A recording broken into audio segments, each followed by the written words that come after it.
Masa jahiliyah merupakan masa di mana masyarakatnya jauh dari norma-norma moralitas dan ajaran tauhid ilahiyah. Mereka berperangai buruk dan kasar, menyembah berhala, serta merendahkan derajat wanita. Hayya 'alal falah, hayya 'alal falah. Kemudian cahaya Islam datang ke muka bumi. Di antaranya adalah untuk menyemai benih iman di hati mereka sebagai landasan berperilaku bagaimana mereka bertuhan, menghormati sesama, dan menghapus pandangan jahiliyah terhadap wanita. Rasulullah Sallallahu Alaihi Wasallam menyampaikan langsung baiatnya di hadapan para sahabat tentang ajaran Islam yang menghormati sesama. Bagaimana isi baiatnya? Bismillahirrahmanirrahim.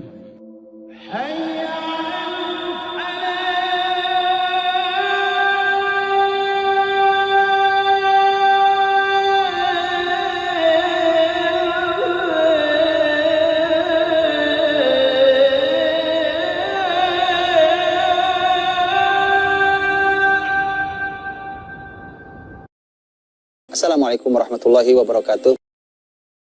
Pada tahun 8 Hijriah, ketika Rasul Shallallahu Alaihi Wasallam berhasil membuka kota Mekah dan mengislamkan masyarakat Quraisy, masuk Islamlah salah satu tokoh wanita di masa Quraisy dahulu yang memusuhi Nabi. Dia adalah Hindun. Hindun adalah ibunya sahabat mulia Muawiyah radhiyallahu anhu dan istrinya Abu Sufyan radhiyallahu anhu. Mereka semua nanti masuk Islam. Hindun, begitu dia masuk Islam, maka para wanita yang masuk Islam itu dibaiat oleh Nabi. Mereka harus bersumpah setia di hadapan Rasul Shallallahu Alaihi Wasallam. Sumpah setia mereka atau baiat mereka isinya adalah yang ada di akhir surat Al-Mumtahanah. Mari kita lihat beberapa isinya dan bagaimana kisah Hindun ketika diminta untuk berbaiat itu. Yang pertama adalah alla yusyrikna billah, tidak boleh lagi berbuat kemusyrikan. Tidak boleh menyembah berhala, tidak boleh memotong binatang untuk berhalanya, jadi tidak boleh berbuat kemusyrikan. Wala yasriqna, dan kalian juga tidak boleh mencuri. Ketika mereka dibaiat agar tidak boleh berbuat kemusyrikan, mereka siap.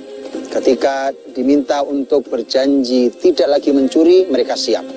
Begitu sampai pada yang ketiga, wala yaznin, dan kalian juga tidak boleh berzina.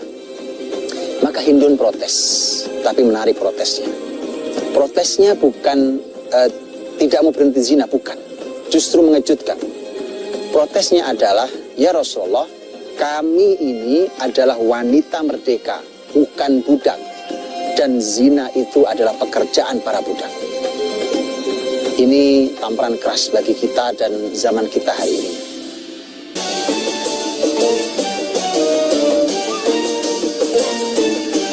Assalamualaikum warahmatullahi wabarakatuh. Dalam kitab Bidayah wa Nihayah tercatat sebuah kisah tentang awal mula perzinahan di muka bumi, yakni terjadi pada zaman cucu Nabi Adam alaihissalam, yakni Nabi Syits alaihissalam. Nabi Syits alaihissalam merupakan adik laki-laki dari Qabil dan Habil. Setelah terjadi pembunuhan Habil yang dilakukan oleh Qabil, Qabil membawa lari istri saudaranya itu meninggalkan gunung tempat mereka tinggal. Mereka lari menuju dataran biasa, di mana hiduplah keturunan Qabil yang gemar melakukan maksiat dan membuat dosa. Keturunan masyarakat Qabil adalah masyarakat yang di sana menyebar berbagai macam dosa. Sementara yang tinggal di gunung nanti adalah tinggal salah satunya anak Adam yang lain yang namanya Syith. Dan Syith disebut adalah nabi setelah Adam alaihissalam, sebelum Nabiullah Idris. Syith ini punya keturunan di gunung dan itu adalah masyarakat yang merupakan masyarakat Nabi Syith. Dan anak turunnya yang laki-laki wajahnya jelek, sementara yang perempuan cantik-cantik. Berbeda dengan masyarakat anak-anaknya Syith. Ini berbeda. Mereka sebaliknya. mereka laki-lakinya tampan-tampan, sementara yang wanitanya wajahnya tidak cantik. Maka di bawah sana mereka punya ide. Jadi masyarakat Qabil ini punya ide, di mana yang wanita yang memang cantik-cantik itu mereka mulai berdandan seksi, kemudian mereka mulai membuat tarian dengan ditonton oleh kaum laki-laki, sampai akhirnya mereka memiliki sebuah pesta. Nah, ini sejarah awal pesta kemungkaran. Begitu pesta maksiat itu digelar, masyarakat Nabi Syith alaihi salam yang ada di gunung mendengar. Iman yang lemah di dalam hati membuat setan mudah mempengaruhi masyarakat Syith, sehingga mereka turun dan ikut serta dalam pesta tersebut. Masyarakat yang di atas gunung itu masyarakat soleh sebenarnya, aslinya masyarakat Syith, Nabiullah Syith alaihissalam. Di bawah adalah wanita-wanita cantik yang sedang berjoget, dan masyarakat dari atas pegunungan ini yang turun kan laki-laki, dan laki-laki mereka tampan-tampan. Maka akhirnya ikut bergabung. Laki-laki yang tampan-tampan yang lemah iman ini ikut bergabung dalam pesta dengan wanita-wanita yang cantik itu, dan di sanalah kemudian terjadi kemungkaran pertama di muka bumi yang dikenal dengan zina. Ya, karena iman yang lemah, masyarakat Nabi Syith alaihi salam pun tergoda. Mereka ikut larut dalam pesta kaum Qabil yang penuh dosa. Bahkan terjadilah perbuatan zina yang dilarang Allah subhanahu wa ta'ala. Sebuah fahisyah, yaitu sebuah kekejian. Dan itulah yang mengawalinya sampai kemudian akhirnya terdengarlah perbuatan zina ini terdengar sampai ke gunung, sehingga terus berkurang, makin lama makin berkuranglah masyarakat Nabiullah Syith di atas sana, dan orang-orang yang turun yang berzina itulah yang nanti akan memerangi, mempersulit orang-orang yang beriman yang merupakan keturunan Nabiullah Syith alaihissalam. Sejak peristiwa tersebut, perbuatan keji itu semakin berkembang dan ditiru oleh generasi selanjutnya. Bahkan dianggap mubah oleh beberapa kalangan, meski berdampak buruk bagi masyarakat itu.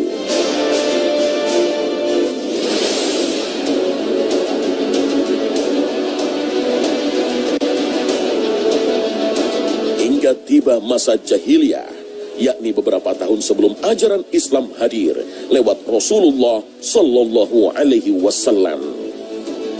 Perzinahan itu diatasnamakan oleh 4 jenis pernikahan yang pada saat itu marak dilakukan.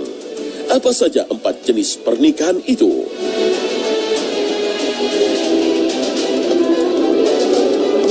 Pada masa jahiliyah, hubungan di antara perempuan dan laki-laki tidak berbeda dengan hewan. Bahkan kebiasaan ini masih berlangsung sejak sebelum dan sesudah Rasulullah SAW hadir dan menyebar syariat Islam. Imam Bukhari meriwayatkan dari Aisyah radhiyallahu anha bahwa pada masa jahiliyah terdapat 4 jenis pernikahan yang marak dilakukan. Yang pertama adalah pernikahan al-mukhadanah atau melegalkan perselingkuhan. Kalau akhdan, al-mukhadanah itu sebenarnya adalah seorang wanita yang dia punya suami, tetapi legal bagi wanita itu untuk punya selingkuhan kalau bahasa kitanya. Hari ini kita punya selingkuhan, jadi mereka dia boleh zina dengan siapapun dari teman-temannya. Walaupun di dalam tema ini mereka punya kaidah, yang penting tidak ketahuan. Jadi harus rahasia. Karena kalau dia tidak rahasia, mereka sebagian masyarakat Arab pun bahkan masih menganggap sebagai pengkhianatan terhadap suaminya. Perlu diketahui sebagai catatan, peraturan-peraturan perzinahan itu di masyarakat jahiliyah dulu itu boleh bagi laki-laki. Jadi kalau laki-laki bebas, terserah mau berbuat apa saja. Tapi kalau perempuan mereka masih punya aturan-aturan. Tadi contohnya bahwa kalau sifatnya punya selingkuhan, yang penting tidak ketahuan.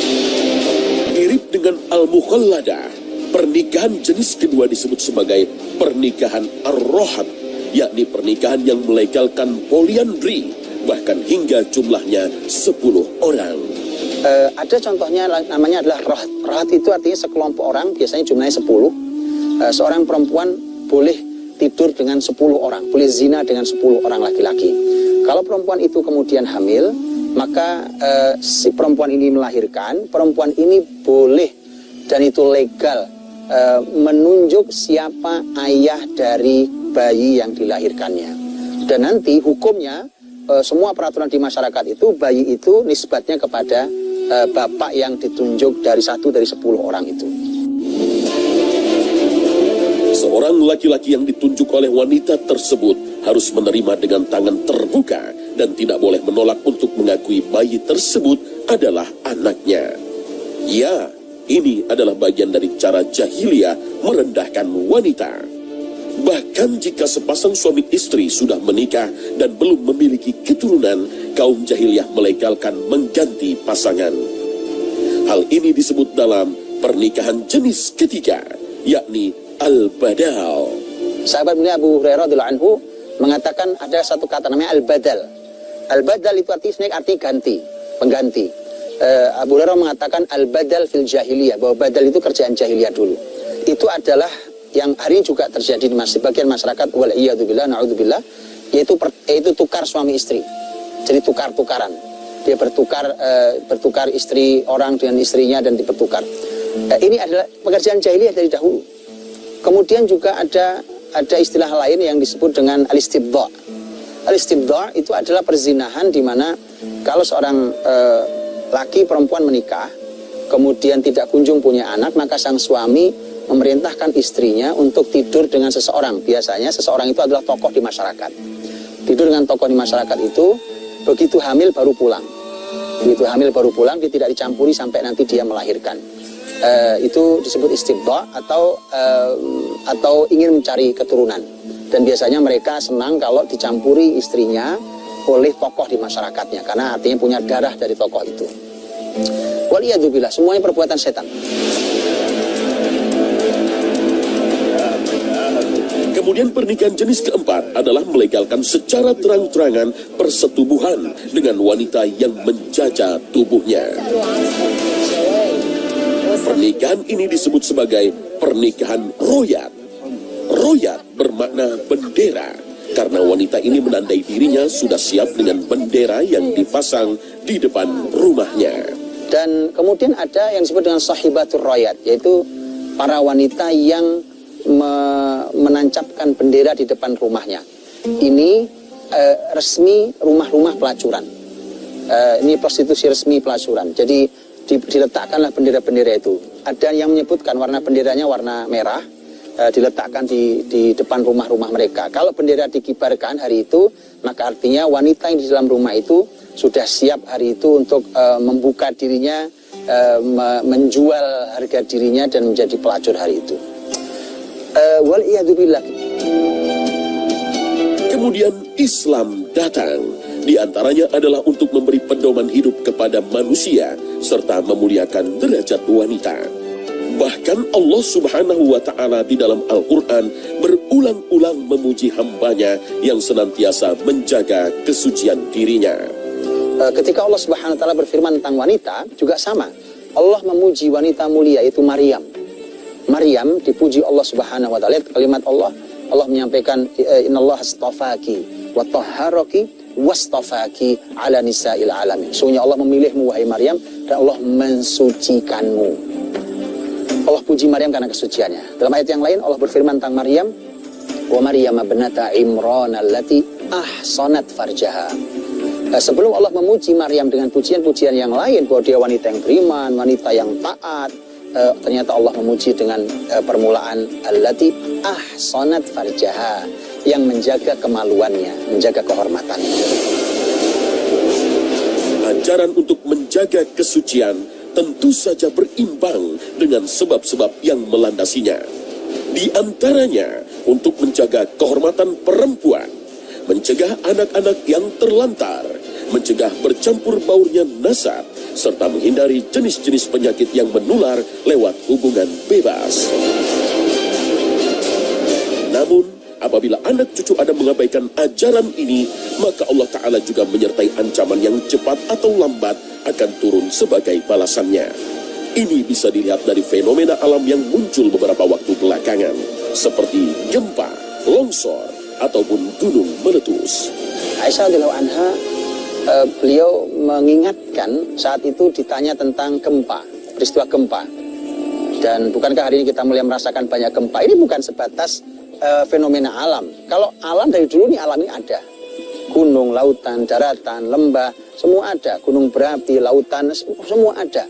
Tapi gempa-gempa terjadi dan seterusnya juga bukan hanya sebatas masalah bahwa bumi sudah tua. Memang bumi sudah tua. Aisyah radhiyallahu anha ketika ditanya mabaluz zalazil, mengapa gempa bisa terjadi, beliau menjawabnya secara ilmiah, ruhiyah, dan spiritual.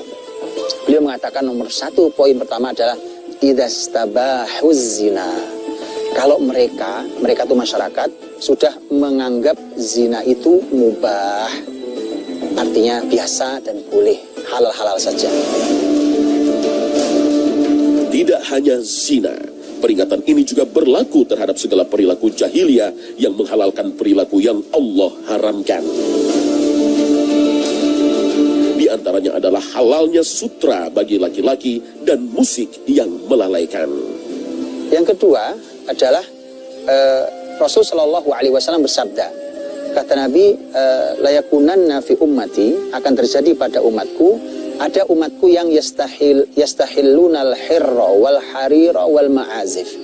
Mereka menghalalkan perzinahan. Yastahil artinya menganggap halal, menganggap halal perzinahan, kemudian menganggap halal sutra bagi kaum laki-laki, dan ma'azif dan musik.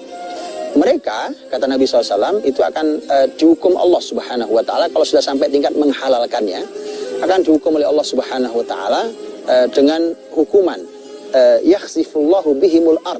Mereka akan Allah tenggelamkan ke dalam bumi, ambles dalam bumi.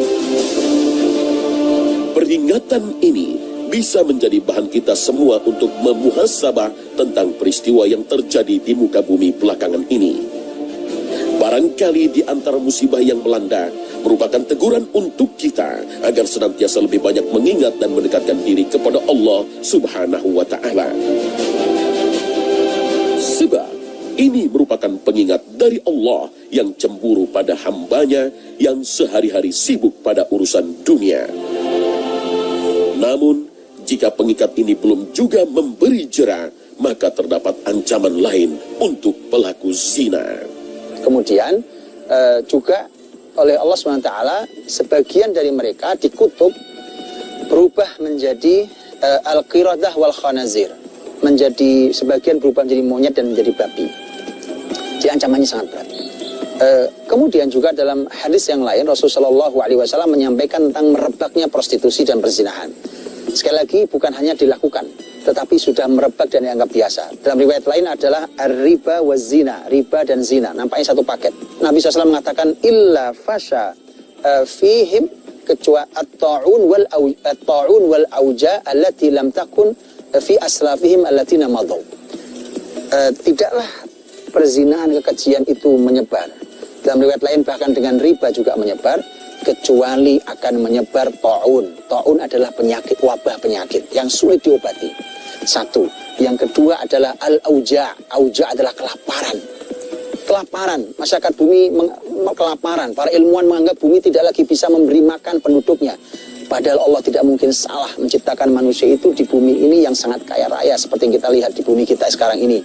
Tetapi karena mereka tidak mampu mengelola kerakusan mereka, dan karena mereka tidak mampu menahan diri dari dosa zina dan riba. Dan menarik, di zaman Nabi SAW ada seorang anak muda yang datang ke Rasul, laki-laki datang ke Rasul SAW, kemudian anak ini dengan sejujur-jujurnya dia berkata, ya Rasulullah, izinkan saya berzina. Saat itu sedang bersama Nabi, sedang bersama para sahabat. Anak muda datang dengan jujur, dia mengatakan izinkan saya berzina.